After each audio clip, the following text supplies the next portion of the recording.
시청자 여러분 안녕하십니까? 내일의 코인 권지영입니다. 24시간 동안 굴러가는 우리 크립토 시장, 내일의 코인과 오후장 함께 열어보시면서 내일에 대한 전략까지 세워보시죠. 일단 우리 시장에 참여하고 있는 투자자들의 심리부터 같이 한번 파악해 보도록 하겠습니다. 공포 탐욕 지수는 변화무쌍했던 우리 시장 안에서 오히려 제자리를 굳건하게 지키고 있는 듯한 모습입니다. 지난주 방송에서 확인했을 때랑 그렇게 크게 달라지지 않은 모습이 확인되고 있죠. 현재도 두려운 구간 안에서 39 가리키고 있는 상황인데요. 쉽사리 지금 중립 구간 안으로 그 안에서도 조금 더 위로 올라오지 못하고 있는 모습들이 지난주부터 계속해서 연출되고 있습니다. 그만큼 우리 시장 안에서의 흐름이 지지부진하다라고도 볼 수 있겠죠. 우리가 쉬는 동안 우리 시장 안에서의 흐름들 굉장히 롤러코스터 장세를 연출했습니다. 비트코인도 74,000까지 내렸다가 다시 한번 말아 올리는 모습이 나타났는데 여기에서 또 살짝 휘청거리는 흐름들 오늘 아침부터 나타나고 있습니다. 미국과 이란 간의 관계가 확실하게 뚜렷하게 무언가 일단락되기 전까지는 계속해서 이런 흐름 나올 수 있겠구나 어느 정도는 생각을 하시면서 이 두려운 구간 안에서의 전략들을 여러분이 조금 신중하게 가져가 보셔야 될 것 같습니다. 자, 그럼 우리 시장의 시가총액이 어떻게 변했는지 같이 한번 확인해 보도록 하시죠. 자, 일단 7일 기준으로 저희가 방송 직전에 캡처를 하기는 했었는데 약간 올라왔다고 얘기를 지금 하시거든요. 그럼에도 그 안에서 계속해서 변화가 나타났을지언정 일주일 전 대비해서는 거의 제자리 걸음이다라고 정도 보시면 되겠습니다. 그리고 24시간 전 대비해서는 조금 더 아쉽습니다. 일단 어느 정도 올라가는 모습도 나타났었는데 다시 한번 밑으로 내려가는 모습들이 나타나죠. 현재 24시간 전 대비해서는 시가총액이 0.5%가량 줄어드는 모습이 확인되고 있습니다. 우리 시장 안에 일단 매수세가 확실히 들어와 주면서 이 캐파가 넓어지는 모습이 나타나야 되는데 시가총액도 그렇게 큰 변화를 나타내진 못한다라는 데에서 아쉬운 포인트 짚어볼 수 있겠습니다. 자, 그럼 ETF 통해서 기관들의 자금 흐름도 같이 한번 파악해 보도록 하시죠. 오늘은 주간 단위의 흐름 같이 한번 살펴보려고 하는데요. 오늘 아침에 오늘의 코인 보신 분들은 같이 한번 보셨겠지만 아쉽게도 2주 연속 순유출세가 유지되고 있는 모습입니다. 그래도 그나마 다행이다 싶었던 건 그 전까지 쌓아 올렸었던 게 있으니까 아직까지는 방어가 가능하겠다라는 점이 되겠습니다. 그 여태까지 6주 연속해서 순유의 흐름이 나타났었기 때문에 일단은 조금 방어가 되지 않을까 싶기는 하거든요. 하지만 나가는 그 폭이 조금 크다는 측면에서는 조금 경계감을 가져봐야 될 것 같기도 합니다. 지지난주에는 10억 달러 정도의 자금이 유출되는 모습이었는데 바로 또 지난주죠. 12억 6천만 달러가 추가적으로 나가는 모습이 확인됐습니다. 2주 연속해서 20억 달러가 넘는 굉장히 큰 규모의 기관의 자금이 빠져나가고 있는 게 확인되고 있는 만큼 여기에서 우리가 무언가 적극적인 포지션을 취하기보다는 기관의 움직임에서 힌트를 얻고 잠깐은 우리도 숨을 죽이고 지켜보자라는 전략들을 가져가시는 게 더 도움이 될 것으로 보입니다. 자, 그럼 실시간 시장 분위기도 같이 한번 파악해 보도록 하시죠. 일단 1시간 전 대비해서 코인들이 다시 한번 내림세를 보이고 있습니다. 비트코인이 77,000 위로 잘 올라왔다라는 얘기를 오늘 아침에 했었는데 76,700까지 다시 내려간 모습들이 확인되고 있고요.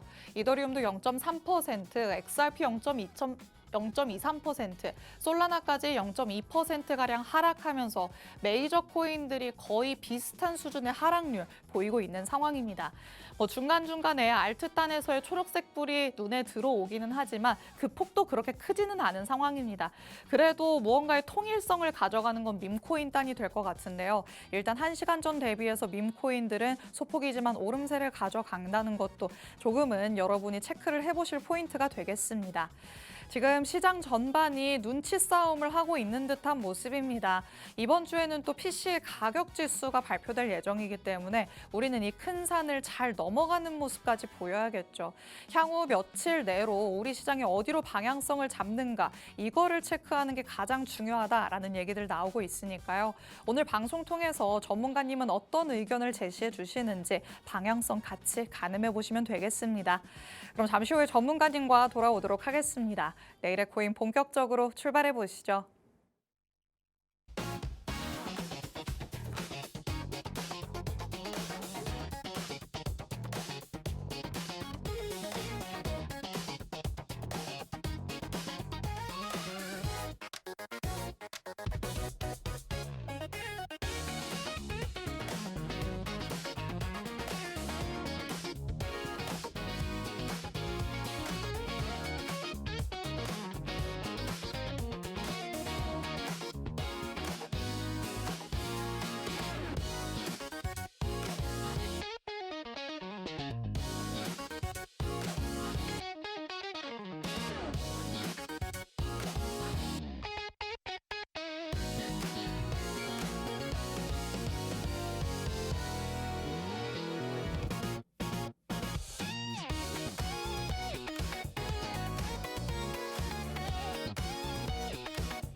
내일의 코인 문을 활짝 열어보도록 하겠습니다. 저희가 방송 시간 동안 다양한 투자 인사이트들 제공해드릴 예정이지만요. 저희 방송 시간 50분이 조금 부족하다 느끼시는 분들도 많으실 것 같습니다. 이런 분들을 위해서 저희 방송 시간 아닐 때도 다양한 정보들 얻어가실 수 있게끔 정보방 마련해뒀습니다. 정보방은 저희 방송 끝나는 50분까지만 들어오실 수 있습니다. 이 안으로 들어오시면 저희 방송 끝난 직후부터 전문가님의 전략 24시간 동안 받아가실 수 있으니까요. 정보방을 적극적으로 활용하시면서 향후의 대응 전략들 꼭 챙겨가 보시기 바랍니다. 자, 그럼 오늘 저와 함께할 전문가님 이제 모셔보도록 하겠습니다. 오늘 정진영 전문가님과 함께합니다. 전문가님 어서 오세요. 네, 안녕하세요. 인사부터 해주실게요. 네, 안녕하세요. 저 시그널드림 센터장으로 역임하고 있는 이제 리스크 관리자 정진영 전문가라고 합니다. 일단 지금 제가 오늘 준비한 내용은 일단 생태계 위주로 한번 어떤 식으로 움직이고 있는지를 좀 분석을 좀 했고요. 두 번째는 이 비트코인 이제 일봉, 그다음에 주봉, 그다음에 월봉 기준으로 해서 앞으로의 흐름이 어떻게 움직일 것이냐라는 걸 중점으로 만들었습니다. 그리고 마지막에는 이제 또 제가 만든 지표를 통해서 어떤 식으로 이 현물 종목에 공부를 하고 접근을 해야 되는지에 대해 준비를 했기 때문에 많은 분들이 좀 집중해서 들어주셨으면 좋겠습니다. 네, 우리 전문가님께서는 내일의 코인의 자타공인 박사님이십니다. 무언가를 계속해서 연구하시면서 새로운 것들을 만들어내시죠. 특히 지난 방송 보신 분들은 굉장히 궁금한 점 지금 가지고 있으실 것 같습니다. 전문가님이 만들어두신 CPT 지표에서 상승할 것 같다라는 코인을 같이 한번 찾아봤었는데 이게 과연 진짜 일주일 동안 올랐을까 궁금하시겠죠? 같이 한번 이 결과부터 확인해 보도록 하겠습니다. 자, 그때 딱 두 가지 짚어주셨었어요. 이 코인이 네, 과연 맞습니다. 일주일 후에 오른 네네. 코인으로 올 것인가. 저도 되게 기다렸었는데 어떻게 결과가 좀 나왔을까요? 다행스럽게도 이제 큰 수익은 아니지만 그래도 이제 수익 발생이 되었고요. 일단 유니스왑은 4% 정도의 수익이 발생이 되었습니다. 다행스러운 거는 이제 디파이 코인이고 사실 지금 디파이 코인들이 많이 오르세를 보이지는 않고 있어요. 오.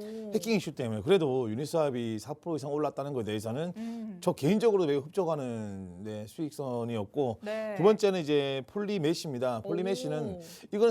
이거는 제가 봤을 때는 RWA 관련된 코인들이 움직이면서 네. 13.4% 정도에 가까운 수익이 발생이 됐다. 음. 이렇게 좀 말씀을 드리고 싶습니다.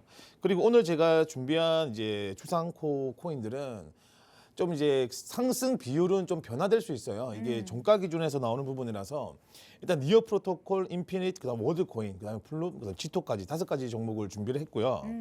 현재 이 코인들에 대한 특징을 먼저 보면 사실 코인들이요. 대부분 한 섹터만 들고 있는 게 아니고 여러 가지 섹터를 들고 있습니다. 여기서 우리 투자자분들이 좀 유심히 봐야 되는 부분이 어떤 거냐면 네. 이 많은 섹터 중에서 이 니어 프로토콜이란 코인은 어떤 섹터로 해서 올랐을까 이게 전 중요하다고 생각을 해요. 현재 니어 프로토콜 같은 경우는 이제 섹터에서 보시면 블록체인 인프라인데 AI 쪽으로 해서 오르지 않았을까라는 생각이 들고 있는 부분이고 오. 상승 이유 나옵니다. 자, AI랑 이제 웹3 기대감이라고 하는데 일단 AI 기대감으로 일단 이렇게 생태계 확장 기대감이 붙은 코인으로 상승이 났다라고 볼 수 있는 부분이고 인피니트 역시도 일단 블록체인 인프라입니다. 쉽게 설명해 이것도 AI 관련된 부분이라서 일단 이런 것 때문에 올랐다라고 저는 보고 있고요. 네. 월드코인 같은 경우는 이제 디지털 신원, 웹3, 글로벌 결제 3가지가 있습니다. 글로벌 결제 같은 경우는 아무래도 이런 스테이블 코인 성질도 가지고 있는 부분이지만 이건 좀 미약한 코인이고요. 네. 오른 이유는 이제 디지털 신원입니다. 쉽게 말하면 GK죠. 그때 오. 영지식 증명 쪽으로 해서 많이 올랐고요. 네. 어제 이 월드코인뿐만 아니고 최근에 상장을 한 지 얼마 안 됐던 칼데라는 코인도 올랐습니다. 오. 그래서 일단 월드코인은 제가 들고 온 이유도 이제 월드코인은 아무래도 입지가 좀 있기 때문에 제가 들고 온 내용이고 플룸코인 같은 경우는 RWA입니다. 금융 인프라고요. 아무래도 이 웹3라는 성질도 두고 있지만 일단 RWA라는 힘 때문에 플룸이 올랐다라고 보고 있는 부분이고 네. 지토 코인 같은 경우는 이제 솔라나 디파이 이동성 스테이킹인데 솔직히 말씀드려가지고 솔라나 디파이 생태계와 관련돼서 오른 것보다는 네. 이 시장의 유동성으로 인해서 지토가 올랐다라고 저는 보고 있습니다. 아, 그럼 지토 같은 경우에는 조금 그냥 반짝 올랐다 내려간다라고 봐야 될 것 같네요. 네, 뭐 반짝반짝 작은 별이었죠. 네, 맞습니다. 좋습니다. 그러면 여기에서 약간 질문 드리고 싶은 건 5가지의 코인이 일단 본인들의 시세를 뽐내기는 했단 말이죠. 네, 여기에서 맞습니다. 추가적으로 조금 더 앞으로도 지켜보기에는 얘네들은 괜찮겠다 하는 거를 꼽으신다면 어떤 게 있을까요? 정말 좋은 질문을 좀 해주셨는데요. 일단 저는 시장을 봤을 때 이제 우리가 예전 같은 경우는 어떤 이슈가 신문에 나오기 전에 이제 언론에 나오기 전에 우리가 먼저 진입을 하는 방식으로 했잖아요. 네. 근데 지금 시대는 많이 변했다라고 제가 느낌이 들었습니다. 무슨 오. 말이냐면 우리가 아무리 맛있는 밥집을 가고 뭐 이렇게 뭐 별 5개씩 있는 데 있지 않습니까? 네. 손님이 없으면 어떻게 될까요? 과연 맛집일까라는 의문점이 드는 부분이잖아요. 그래서 거래량이 발생된 거를 찾습니다. 그리고 이 거래량이 발생된 것 중에서는 현재 이슈들이 나오는 것들이죠. 최근에 뭐 이렇게 많은 분들 궁금할 겁니다. 진짜 디지털 신원이 뭐길래 이런 그쵸. GK가 뭐길래 왜 이렇게 오르는 걸까라는 분들이 계실 건데 사실 많은 분들도 아시는 분들은 아시겠지만 해킹 이슈가 많아요. 지금 그쵸. 솔라나 디파이도 해킹 이슈가 있었고 지속적으로 해킹 이슈가 발생되기 때문에 우리가 이제 디지털 신원 중요하죠. 이게 어떤 거냐면 자 우리가 어디 갔을 때 있잖아요.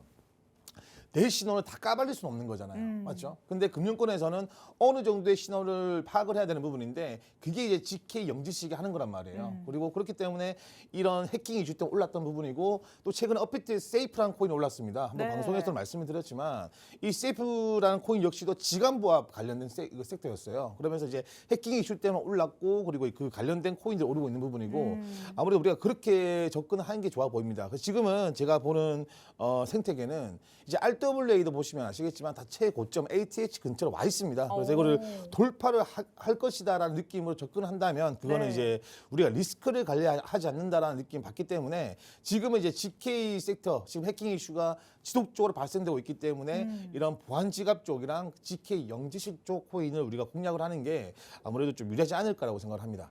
좋습니다. 이번에 주상코 안에서 각각이 어떤 섹터 안에서 특징을 가지고 있는가 이런 것들을 살펴봤죠. 그런데 여기에서 실질적인 기술이 어디에 지금 기반을 다지고 있는가 여러분이 꼭 체크를 해보셔야 될 것 같습니다. 지토 같은 경우에는 일단 수급이 들어오면서 반짝 올라갔을 가능성이 크다. 전문가님께서 말씀을 해주셨죠. 그렇다면 이런 코인은 약간은 조금 경계감을 가져가야 되는 코인이구나 여러분이 해석을 해보시면 됩니다. 하지만 다른 코인들 어느 정도의 인프라적인 그런 부분에서 기술력도 뒷받침이 되고 있기 때문에 눌림이 나왔다가 다시 한번 갈 가능성도 충분히 있다라고 볼 수 있거든요. 추이를 여러분이 관심 코인에 넣어놓고 잘 확인을 해보시면서 이게 기술이 잘 뒷받침이 되는 건지 그리고 GK와 같은 해킹 이슈와 맞물려서 조금은 빛을 발할 수 있는 이슈까지 받는 코인인지 꼭 한번 체크를 해보시는 게 좋을 것 같습니다. 자, 그렇다면 요즘에는 섹터 얘기를 정말 많이 말씀드리고 있는데 어떤 섹터가 앞으로도 더 유망할 것인가? RWA가 최고점 근접까지 왔다면 과연 여기에서 더 들어가도 괜찮은 것인가? 궁금하실 것 같습니다. 전문가님과 같이 한번 섹터별로 지금이 어느 자리에 있는지 앞으로 어느 정도 유망한지 조금 가늠해보는 시간 가져보도록 하겠습니다. 자, 요즘에는 저시총 안에서 무언가 조금 날뛰는 흐름들이 많이 나타나고 있잖아요. 네, 그렇다면 맞습니다. 지금이라도 조금 더 유망하고 지금 들어가도 괜찮다라고 보시는 섹터는 어떤 게 있을까요? 아까 말씀드린 것처럼 일단 GK고요. 그리고 최근에 이제 이런 그 아까 말씀을 좀 드리려고 하다가 제가 말씀을 못 드렸는데 네. 일단 지금 또 제가 보고 있는 게 뭐냐면 클라우드 생태계입니다. 오. 이게 무슨 말이냐면 자 우리가 봤을 때 사실 큰 기업들 그리고 지금 보면 블랙락이라든지 뭐 JP모건이라든지 여러 큰 금융 기업들이 이런 블록체인으로 이제 새롭게 만들어지는 거에 이제 그 진입을 하려고 하는 부분이잖아요. 당연히 큰 것들이 들어오면 뭐가 중요하겠습니까? 바로 속도입니다. 맞죠? 속도기 때문에 아무래도 최근이라든지 아무래도 앞으로는 좀 이렇게 그 큰 기업들, 큰 금융 기업들이 이런 블록체인 사업에 뛰어들면서 네. 그 규모들이 나오지 않을까라고 생각을 해요. 그럼 우리 투자자분들 입장에서는 자 해킹 이슈 때문에 GK가 떴다라고 하면 큰 금액들이 들어오겠다, 기업들이 많이 관여를 한다 이런 뉴스가 나오면 우리는 클라우드 섹터를 봐야 된다고 생각을 합니다. 왜냐하면 우리가 지금 기본 전통 시장에서 새롭게 만들어지는 시장을 만들려면 제일 중요한 부분들이 투명성도 포함되겠지만 두 번째가 속도입니다. 속도와의 싸움이라서 저는 클라우드 생태계도 좋다라고 봅니다. 그렇다고 해서 뭐 디파이 섹터라든지 뭐 RWA 섹터라든지 이런 섹터들이 나쁘다라고 말씀을 드리는 건 아니에요. 벌써 유명세를 탔고 그만큼 올라줬기 때문에 우리가 옳은 친구들을 계속 매수해봤자 결국에는 칼 들고 그 많은 사람들과 정쟁터를 할 수밖에 없는 거잖아요. 네. 아무래도 우리가 뭐 내가 유리한 지형에서 정쟁을 하는 게 유리한 거지 계속 우리가 올라가는 그 불리한 구조에서 싸움을 해봤자 저는 이제 질 수밖에 없다라고 생각하는 부분이기 때문에 네. 제가 또 새롭게 이런 순환매가 돌고 있는 섹터를 계속적으로 연구를 하고 있는 부분입니다. 좋습니다. 일단 유망한 것도 유망한 거지만 지금 시장에서 또 관심을 제대로 받고 있냐 이것도 중요한데요. 그거를 전문가님께서 분석을 해서 수급을 점수로 수치화해서 가져오셨습니다. 같이 한번 그럼 하나씩 봐야 될 것 같아요. 일단 1순위에 매겨두신 게 AI네요. 앞으로도 결국 AI 붐인 걸까요? 네, 맞습니다. AI 같은 경우는 사실 뭐 지속적으로 움직임이 나올 거라 생각하는 부분이고, 그리고 이제 우리가 주의를 해야 되는 부분들은 이제 AI라는 말이 많이 붙어요, 코인명에. 그렇죠. 그래서 무조건 AI가 붙는다라고 해서 좋다라기보다는 우리가 봐야 되는 부분들은 사실 저도 코인에는 생태계를 지속적으로 공부를 하고 계속적으로 왜 이런 코인들이 어떤 기술인지를 계속 배우고 있습니다. 우리 투자하시는 분들도 지금 사라 AI가 많이 올라갔다고 해서 이 코인에만 우리가 모든 걸 거는 게 아니고 우리 지속적으로 어떤 코인들이 또 AI 생태계에서 어떤 역할을 하는지를 보는 게 중요하다고 말씀을 좀 드리고 싶고요.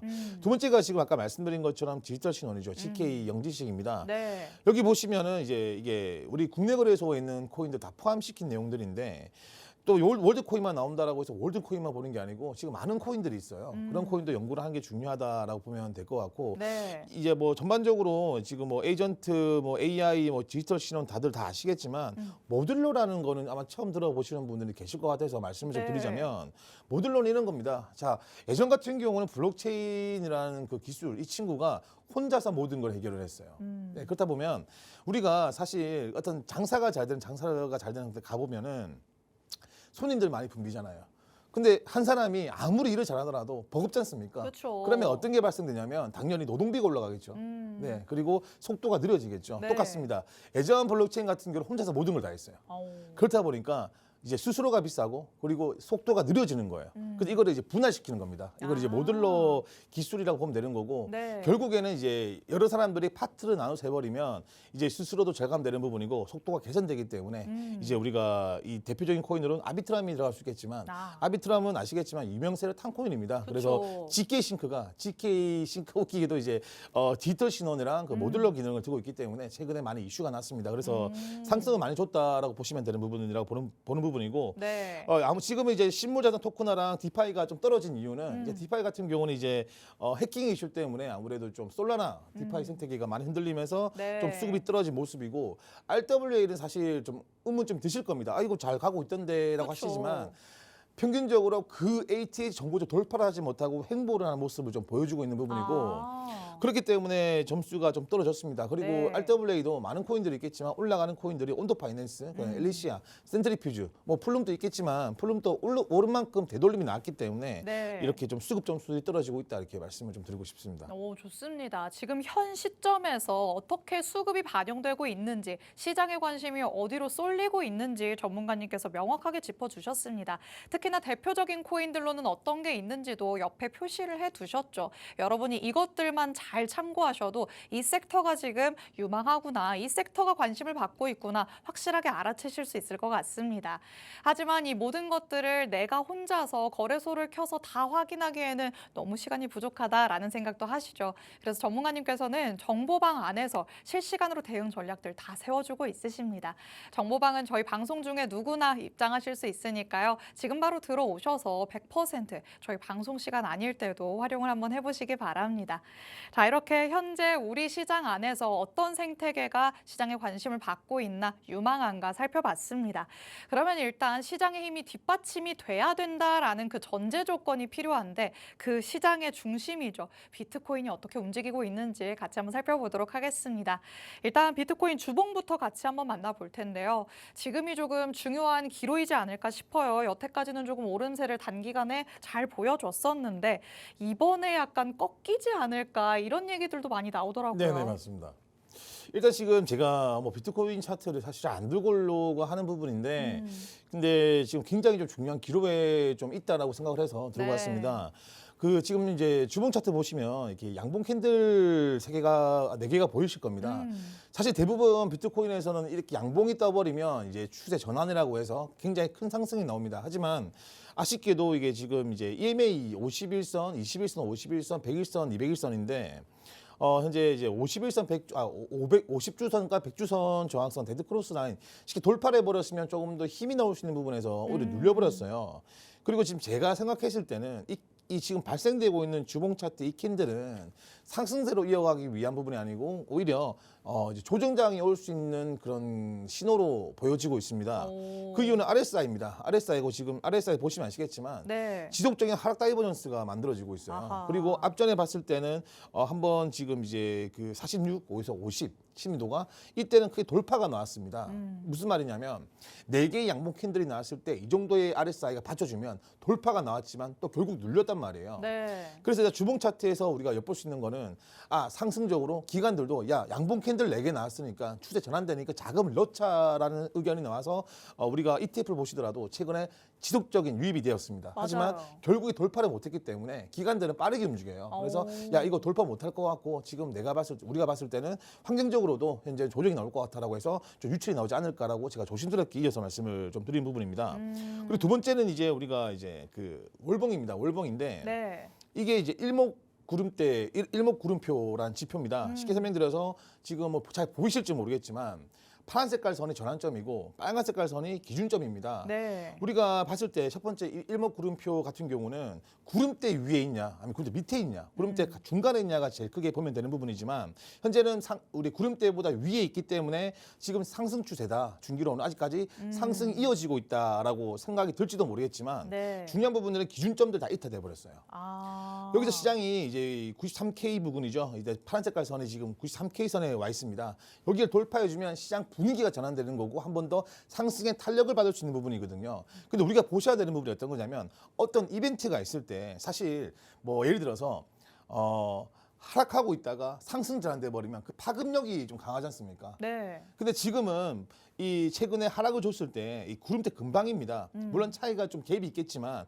오히려 지금은 상승에서 하락으로 전환되는 거 구름대로 들어가려고 하는 부분이잖아요. 그렇죠. 이 이벤트가 뭔가 뭐 바뀌는 이벤트가 발생됐을 때 시장은 굉장히 파급적으로 움직이는 모습들이 나오고 특히 비트코인은 더 그렇습니다. 변동성이 크기 때문에 우리가 지금은 좀 이제 무조건 상승이 나오니까 많이 올라가고 있으니까 아무것도 모르시는 분들 야 이거 돈 벌었다고 하니까 나 사야겠다 이런 생각보다는 시장이 지금 어디를 향하고 있는지를 먼저 생각을 하신 다음에 대응하는 게 좋아 보인다고 생각됩니다. 그리고 아직까지는 구름대 위에 있기는 하지만 네네. 구름이랑 자꾸 가까워져 간다는 데에서 좀 맞습니다. 경계심을 가져야겠네요. 그리고 이제 좀 더 제가 그 가우시안 채널까지 넣어서 말씀드리면 보시면 지금 이제 장기 상승 채널로 움직이고 있는 부분이죠. 그리고 네. 제가 아까 방금 말씀드렸던 내용을 이렇게 줄여서 넣은 거라서 이건 패스를 좀 하도록 하겠습니다. 그리고 가장 중요한 게 바로 일봉이겠죠. 제가 역으로 바꾼 이유가 뭐냐면 제 마음대로 바꾼 거예요, 사실은요. 저 원래 주봉 되는 줄 알았는데 제가 주봉부터 넣었네요. 네. 일단 일본 같은 경우는 사실 지금은 이제 하락 구조입니다. LH 하락 구조 형성이 되고 있는 부분이고 점점 고점이 낮아지는 흐름이에요. 쉽게 설명드려서 올라가는 척하면서도 한 번 더 돌리는 부분이고 그리고 최근에 이제 비트코인 해외 기준에서 14K까지 하락을 줬지 않습니까? 네. 근데 이 자리에서 강하게 올렸단 말이에요. 옵이라는 자리는 오더블럭입니다. 쉽게 설명드리면 상승 물량들이 강하게 들어왔던 구간이고 현재 채널 같은 경우는 이제 오더블럭이 발생돼 버리면 FVG라고 해서 우리가 빈 공간은 갭을 채우는 공간이 발생이 됩니다. 현재는 아무래도 떨어진 이유가 지금 1,000불 정도가 떨어진 이유가 이제 그 갭을 메꾸기 위해서 떨어졌다라고 볼 수 있는 부분이고 여기서 만약에 지지를 한다면 한 번 더 80K 부근까지는 돌파하지 않을까라고 생각이 들긴 하지만 네. 우리가 여기에서는 중요한 게 뭐냐면 과연 그 자리가 어디에서 지지를 하고 어디서부터 이 거래량이 터질 것인지가 중요한 것 같아요. 만약에 뭐 하락을 주면서 거래량이 터져버리면 이제 조정장이 시작되는 부분이고 네. 만약 상승을 주면서 거래량이 터져버리면 한 번 더 위에 저항선인 이제 86K까지도 도전을 해볼 만하다 이렇게 분석을 하는 게 맞는 것 같습니다. 결론적으로 말씀을 드리자면 지금 저보고 야 비트코인 방향이 어떨 것 같아라고 물어보신다면 아직까지는 변동으로만 우리가 매매를 해야 된다라고 말씀을 좀 드리고 싶어요. 좋습니다. 일단 비트코인의 방향성을 논하기에는 아직까지는 조금 시기상조다 전문가님께서 말씀을 하십니다. 단기적인 방향성을 보시려면 저희가 지금 살펴봤던 게 일봉이 아니라 4시간 봉이거든요. 4시간 봉 통해서 여러분이 흐름을 조금 살펴보시면 좋을 것 같고요. 그리고 나는 큰 틀에서의 추세를 확인하고 싶다라고 하시는 분들이라면 조금 더 상위 타임 프레임에서 일봉보다는 주봉보다는 월봉 안에서 확인을 하시는 게 가장 좋을 것으로 보입니다. 특히나 주봉 그리고 월봉에서 살펴봤었을 때 약간은 조금 아쉬운 흐름들이 연출이 되고 있죠. 특히 주봉상에서는 이제는 이평선에 맞닿고 내려오려는 모습이 나타나고 나타나고 있습니다. 여기에 저항을 받게 된다면 다시 한번 밑에 쪽으로 방향을 잡을 가능성이 커지는 거니까요. 단기적으로는 상승의 가능성도 있지만 큰 틀에서는 하락 쪽으로 조금 기울고 있다. 이렇게 결론을 지어서 말씀드리도록 하겠습니다. 자, 그렇다면 지금 시장에 어떤 이슈들이 우리 시장에 이렇게나 하방 압력을 가하고 있을까? 조금 같이 짚어봐야 될 것 같아요. 비트코인의 ETF를 통해서도 기관들의 자금이 나가고 있고 우리 시장에 조금 힘을 보태줬었던 세일러마저도 약간은 이제는 발을 빼는 건가라는 생각이 드네요. 네, 맞습니다. 일단 비트코인이 지금 지속적으로 순유출이 예고되고 있는 부분이고 기사가 많이 되고 있는 부분이고 그리고 이제 우리 마이크 셀러 우리 그 마이크 스트레이지 비트코인 굉장히 많이 되고 있죠. 어떻게 보면 네. 우리 비트코인 시장의 사토시 다음은 주인공이지 않을까라는 생각이 드는 부분인데 이분 역시도 지금 회사 전략을 바꾸고 있습니다. 개인적으로 이 이유는 제가 뒤에 설명 좀 드리고 다음 페이지 넘어가면 이제 뭐 XRP 내용도 있고 민코인 이야기도 있습니다. 쉽게 말해서 유명세가 탔던 코인들이 생각보다 뭐 특히 XRP 같은 경우는 최근에 비트코인과 이더리움이 이제 그 ETF 잠깐 빠져나가더라도 이 XRP는 유입이 되었단 말이에요. 네. 근데도 가격이 변화가 없다는 거는 시장이 아직까지 XRP에 대한 가치를 이렇게 뭐 반영을 하지만 이제 그 가격적인 부분에 대한 메리트는 이제 끝났다라고 보는 게 아닐까 좀 조심스럽게 말씀을 좀 드리고 싶고요. 왜냐하면 뭐 XRP가 나쁘다라고 말씀드린 건 아니에요. 괜히 XRP 건드렸다가 제가 또 댓글에 안티들이 또 공격을 할 수 있어가지고 네. 일단 중요한 거는 아직까지는 가격에 큰 변동이 없다. 이 정도만 제가 말씀을 좀 드릴게요. 그리고 민코인 같은 경우는 아담백이라는 분이 이제 1세대 비트코인 그 주도하셨던 분이세요. 이분 또 지금 이제 민코인들이 더 이상은 뭐 시장에 과연 그 가치가 있는가 이런 의문을 제기했다는 거 이렇게 말씀을 좀 드리고 싶습니다. 그리고 다음 페이지 넘어가서 이제 앞에 내용들 이제 제가 말씀드렸던 신문 기사 토대로 해서 이거를 제가 한번 말씀드리고 싶어요. 왜냐하면 투자하시는 분들이 이 크립토 시장에 대한 이 투자의 방향성이 좀 많이 잘못되신 분들이 많으신 것 같아서 제가 제 개인적인 소견을 말씀을 좀 드리고 싶은데 네. 우리가 사실 비트코인 투자를 했을 때 뭐 지금 시기적으로 맞냐라고 물어보신다면 늦었다라고 생각을 해요. 개인적으로 비트코인 한 개만 두고 봤을 때 비트코인 이제는 뭐 3배, 5배, 10배 물론 갈 수도 있겠지만 뭐 가기에는 과연 갈 수 있을까 의구점이 더 많이 드는 것도 사실적인 부분이고 두 번째는 많은 사람들이 유명세를 탔던 코인들에 대한 미래를 놓치지 못한다는 겁니다. 이게 무슨 말이냐면 앞으로 이 크립토 시장은 많은 변화가 생기고 있어요. 예전 같은 경우는 제가 항상 하는 말이지만 가치만으로 뭔가가 발생됐다면 이제는 이 코인들이 진짜 쓸모가 있는지 그렇죠. 기관들이 작업이 유비됐단 말이에요. 기관들은 그냥 뭐 홍보성이고 좋다 근거 팩트 없으면 절대 투자를 하지 않는 사람들입니다. 그래서 우리가 유명세 내가 앞으로 뭐 내가 얼마 정도의 투자금 했을 때 사실 투자금 대비 1% 10% 보려고 하는 건 아니란 말이에요. 분명히 그 투자금으로 획기적인 뭔가 내 자산을 키우기 위해서 투자를 하시는 부분인데 그러실 거면 공부를 하셔야 되는 부분이고 새롭게 바뀌고 있는 생테마에 대해서도 많은 관심을 가지셔야 됩니다. 그리고 현재 뭐 고정 코인들 뭐 좋은 코인도 많겠지만 결국에는 시장에서는 인기가 떨어지고 있습니다. 그래서 투자하시는 분들이 지금이라도 빠르게 판단했으면 좋겠다라고 말씀을 좀 드리고 싶습니다. 결국에는 시장 안에서의 조금 흐름, 분위기는 달라졌다. 이미 우리가 그거를 느끼고 있는데 애써 모른 척해서는 안 된다. 전문가님께서 말씀하십니다. 우리가 다들 알만한 코인은요. 사실 이제는 어느 정도 힘이 빠진 상황입니다. 그거를 특히나 XRP를 대표적으로 생각해 본다면 알 수 있겠죠. 그 전만큼의 파급력이 이제는 나타나지 않고 있기 때문에 우리는 메이저도 물론 중요하지만 그 밑에 단에서 신흥 강자로 누가 뛰어오르고 있는가 여기에 조금 포커스를 맞춰봐야 될 것 같습니다. 그럼 전문가님이 바라보시는 신흥 강자들 도대체 어떤 게 있는지도 만나봐야겠죠. 전문가님 어떤 것들을 조금 선별해 오셨을까요? 사실 이거 선별한 것보다는 이제 그만큼 이 친구들이 많이 움직였다. 사실 이어서 말씀을 좀 드려야 될 부분인데 제가 순간 좀 실수를 했네요.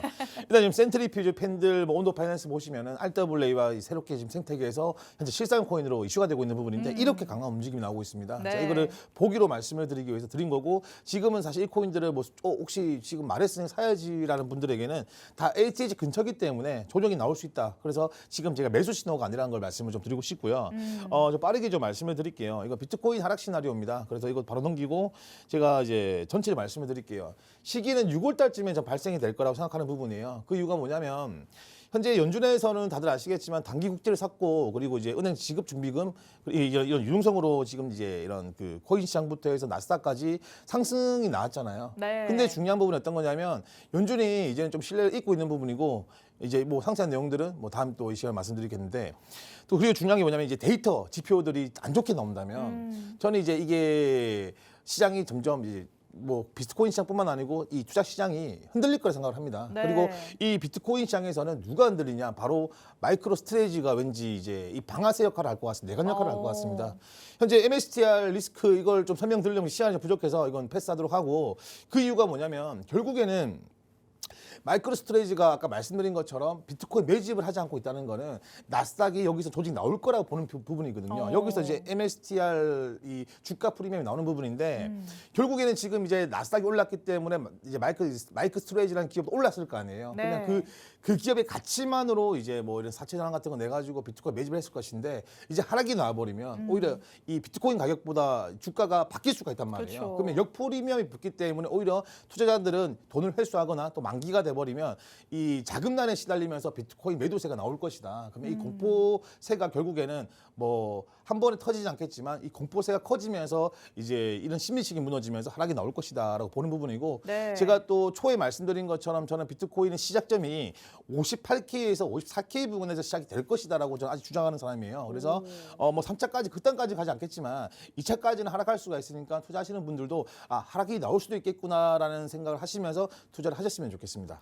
지금부터 6월까지는 조금 조심해야 된다 전문가님께서 말씀을 하십니다. 그런데 비트코인이 하락한다고 하더라도 정말 시장 전체가 다 내리는 건 아닐 거 아니에요. 맞습니다. 그래서 제가 마지막 장을 준비를 했습니다. 결국에는 제가 참 신기한 게 요즘 어떤 거냐면 비트코인 인기는 없어지고 있어요. 비트코인 또 맞아요. 유명세가 떨어지고 있지만 웃긴 게 저시총이죠. 쉽게 말해서 시총이 작은 것들의 움직임이 굉장히 활발합니다. 그럼 우리가 어떻게 해야 되냐면 지금은 예전 같은 경우 비트코인 떨어져 버리면 메이저 코인이 다 떨어지면서 비트코인이 엄청나게 하락장에 왔지만 오히려 지금은 네 앞으로 이 미래적인 그런 시스템 코인들이 많기 때문에 충분히 제도권에 포함된 코인들은 좋은 결과값이 나올 거라 생각을 해서 투자하시는 분들도 코인 끝났으니까 지금 하면 안 된다라고 생각하지 마시고요. 혹시나 모르잖아요. 이런 코인들이 현재 우리 그 반도체죠. 지금 뭐 삼성전자라든지 SK하이닉스처럼 그만큼 이상으로 내 자산을 불어줄 수 있는 부분이고 그런 희망을 가지고 계속 지속적으로 공부를 하시면서 투자를 하셨으면 좋겠다라고 말씀을 좀 드리고 싶습니다. 좋습니다. 우리 시장이 뭐 비트코인이 중심인 건 맞지만 그 전만큼 비트코인과 완전히 동조화되는 현상은 나타나지 않을 수 있다. 전문가님께서 말씀을 하십니다. 그렇다면 동조화되지 않는 코인들 가운데 우리가 전략을 어디서 세워봐야 될까? 이에 대해서 조금 면밀한 고찰의 시간이 필요하겠죠. 전문가님이 그래서 지표까지 손수 만들어서 여러분에게 적용시켜 알려주고 있으시니까요. 정보방에 들어오셔서 방송 시간 아닐 때도 확인을 해보시고 잠시 후에 전문가님과 이에 딱 맞는 코인들도 같이 한번 찾아보도록 하겠습니다. 그럼 저희는 잠시 후에 돌아와서 지표 설명도 같이 한번 들어보도록 하겠습니다. 잠시 후에 만나보시죠.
내일의 코인과 함께하고 계십니다. 전문가님께서는 우리가 실전에서 어떻게 조금 매매 전략을 세워봐야 되는지 꼼꼼하게 살펴주고 있으신데요. 전문가님이 지표도 손수 만들어뒀다 말씀드렸죠. 지난 방송 보신 분들이라면 아시겠지만 오늘 처음 보시는 분들, 이 지표에는 어떤 것들이 녹아들어 있는지 또 어떤 것들을 말해주고 있는지 같이 한번 살펴보시면 좋을 것 같습니다.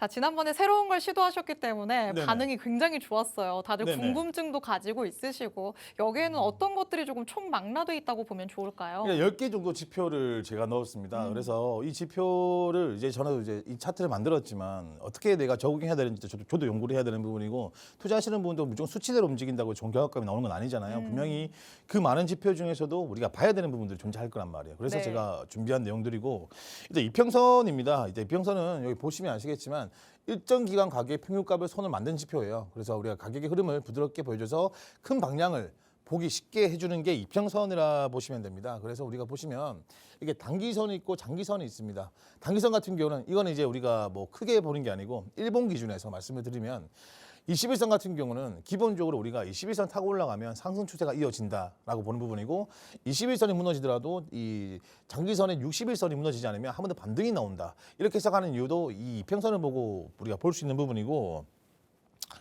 그리고 RSI는 이제 심리도겠죠. 우리 또 앵커님께서 매번 우리 공포 심리도를 말씀해 주시는데 이 RSI는 기본적으로 이 심리도를 통해서 상승 힘과 하락 힘을 보여주는 겁니다. 0에서 100으로 해서 숫자로 보여주는 건데 평균적으로 우리가 40에서 60 사이가 가장 시장 전환점이 좋습니다. 그래서 뭐 40에 60에서 만약에 수급이 들어온다면 상승으로 갔을 때는 RSI가 올라가면서 올라가는 거고 거의 80단, 80에서 대부분 과매수 구간이 걸리면서 매도세가 나옵니다. 그리고 20 구간에서는 과매도 구간들이 이제 과매수 구간이 이제 매수가 넘어가면서 상승이 나오기 때문에 이것 또한 이제 기본적으로 우리가 정리를 하자면 20에서는 상승이 나올 수 있는 이제 이런 심리도고 40에서 60에서 아마 행보를 많이 하는데 여기서 RSI 올라가면서 이런 본캔들도 올라가면 상승 추세로 터진다 이렇게 보시면 되는 거고 80에서는 가매수 구간이구나 내가 정리를 좀 해야 되나 이렇게 접근을 하시면 될 것 같습니다.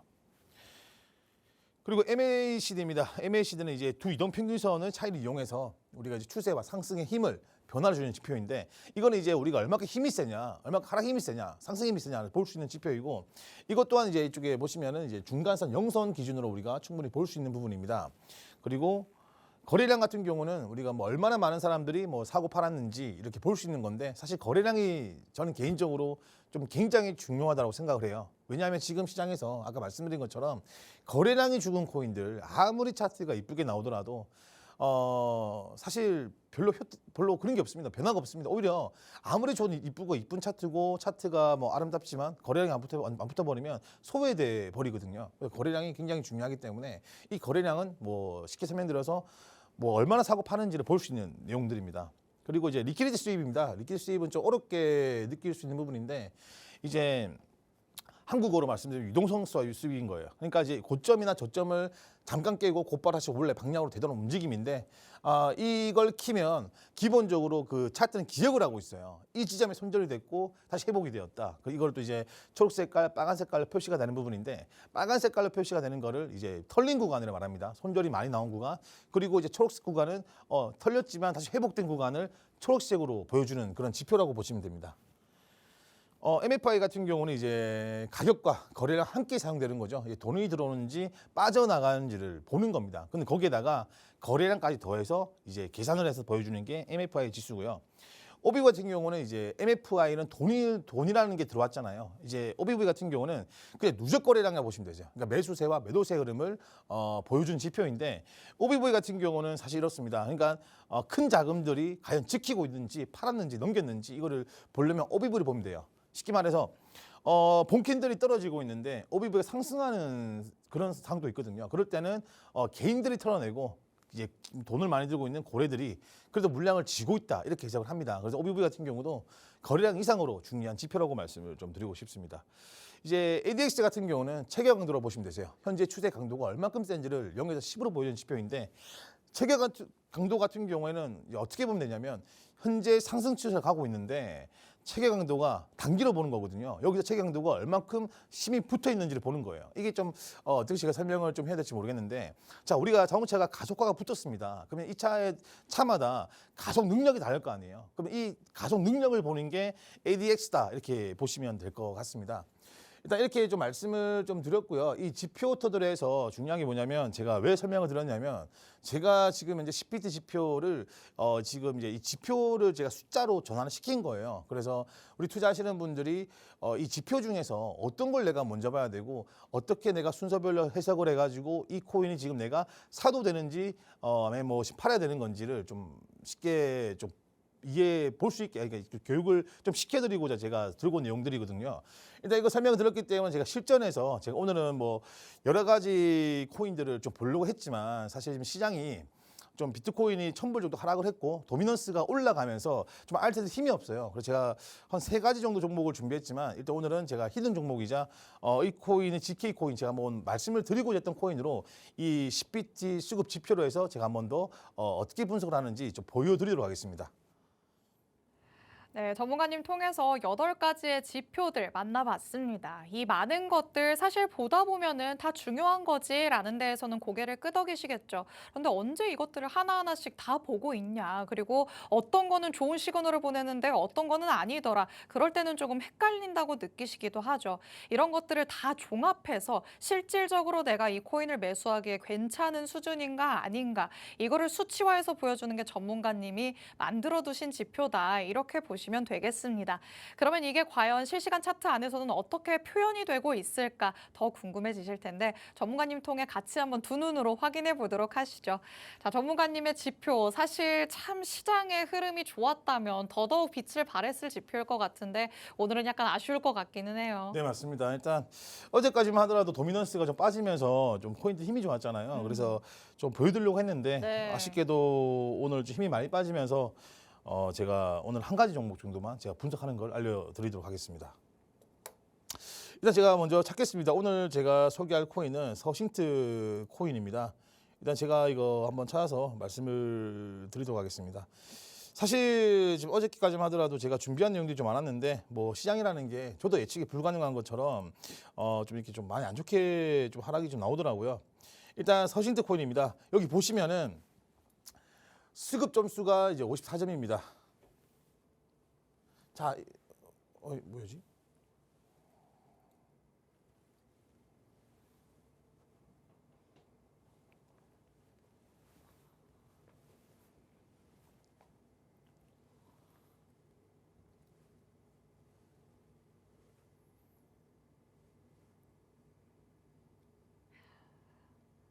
네, 전문가님께서 지금 화면을 잠깐 잘못 이용을 눌렀네요. 못하고 있으신 것 같은데 잠깐 양해의 말씀 부탁드리도록 하겠습니다. 전문가님이 지표 설정을 해두셨는데 지금 시장의 상황이 뒷받침이 안 된다라는 거 계속해서 말씀드리고 있습니다. 현재 실시간 차트의 흐름을 보더라도 비트코인 다시 한번 내림세 보여주고 있는 상황이거든요. 일단은 대장이 확실하게 오름세가 나타나줘야 우리 시장 안에서 전략을 조금 세워보기에 용이한데, 그런 게 참 우리 마음대로 안 된다는 게 또 아쉽기도 합니다. 그래도 전문가님께서는 이 안에서 그나마 조금이라도 유망해 보이는, 괜찮게 흘러가고 있는 코인 같이 한번 분석해보자라고 얘기를 하시니까요. 어떤 코인 가져오셨는지 다시 한번 만나보도록 하겠습니다. 자, 서싱트 만나보자라고 말씀을 하셨는데, 네, 맞습니다. 그럼 지금 시장에서는 어느 정도의 수치로 표현이 되고 있을까요? 일단 54점이에요. 이제 수급 종합 조수도 굉장히 중요하겠지만, 대부분 제가 그때 말씀드린 것처럼 이 50점 부근에서 이제 한번 이렇게 거래량들이 모으고 있는 것들, 그게 상승이 나올 수 있는 부분이거든요. 우리가 봐야 되는 부분은 어떤 거냐면 여기입니다. 이제 ADX와 OBV, MFI가 있습니다. 자, 여기서 우리가 먼저 봐야 되는 게 뭘까요? 거래량입니다. 거래량을 봐야 되는 부분인데, 그래서 제가 거래량을 20점을 줬단 말이에요. 현재 거래량이 지금은 보통이죠. 지금 10점입니다. 그래서 이 코인 거래량은 소외된 건 아니지만 아직까지 거래량이 폭발적으로 움직이지 않았다라고 보면 되는 부분이라서, 일단 54점이기 때문에 내가 매수하기에 적합하다. 하지만 이게 언제 움직일지는 모르지만 지금 거래량을 봤을 때는 조만간에 한번 움직임이 나올 수도 있겠다라고 볼 수 있는 부분입니다. 자, 여기서 중요한 거는 바로 이 ADX죠. 근데 ADX 상승의 힘이 좋아요, 단기적으로. 그래서 현재는 상승의 힘이 좋지만 거래량과 그리고 전체적인 이런 종합 지수들이 좀 낮기 때문에 돌파할 수 있는 힘까지는 부족하다, 이렇게 보시면 됩니다. 자, 여기서 아쉬운 게 바로 이겁니다. 자, OBV가 사실 보시면 이제 8점 정도 나와요. 대부분 우리가 상승 주는 코인들은 OBV가 15점 만점들이 많습니다. 근데 이거는 어제 좀 상승이 나오고 빠지면서 잠시 이거 제가 일봉으로 좀 바꾸겠습니다.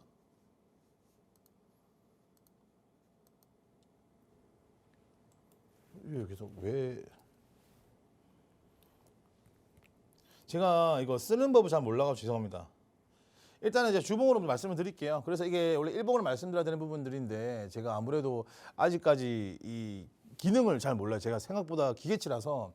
그래서 우리가 말씀드리자면 아마 이게 일봉을 바꾸면 OBV가 15점 만점 정도 나올 겁니다. 그래서 OBV가 만점인지를 먼저 보셔야 되는 부분이고, MFI 같은 경우는 당연히 이제 돈과 이제 거래량의 움직임이라서 돈이 빠져버리면 점수가 빠져버리기 때문에 OBV를 먼저 보는 게 좋습니다. 본 다음에 MFI는 상승을 줬을 때 점수가 올라가는지를 보는 게 가장 좋다라고 말씀을 드리고 싶고요. 근데 여기서 많은 분들이 좀 착각을 하는 게 있어요. 뭐냐면 이평선인데 이평선인데 이평선은 점수가 낮은 게 좋아요. 그 이유가 뭐냐면 이평선 기준은 제가 설정을 이제 뭐 5일선, 21선, 60일선으로 세 가지 나눠놨기 때문에 우리가 돌파가 나오면서 그 이평선들을 먹을 거 아니에요. 이평 돌파가 나올 거 아니에요.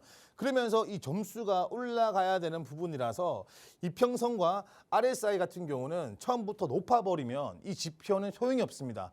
벌써 이평선이 만들어지고 심리도가 벌써 좋게 나와버리면 벌써 과매수 구간에 다 대부분 이제 5일선까지 돌파가 나오고 상승 추세를 가는 길이라서 오히려 이 두 개의 지표를 보고 우리가 움직인다면 손실이 날 수도 있습니다. 그래서 이평선과 RSI는 낮을수록 좋고요. 오히려 거래량과 ADX, OBV는 높을수록 좋다. 이렇게 말씀을 좀 드리고 싶고요. 그리고 내가 이게 언제 출발을 할까? 과연 내가 이걸 이제 한번 매집을 하고 있고 한번 매수를 해봤는데 언제 출발을 하는지는 바로 MACD. 이걸 보시면 된다라고 말씀을 좀 드리고 싶습니다. 일단 각 지표마다 그리고 이제 이렇게 좀 구조를 제가 만들어 놨고 제가 이 지표에서 그래 초보자분들께서 좋다 공부할 수 있다라고 말씀드린 이유는 바로 이겁니다.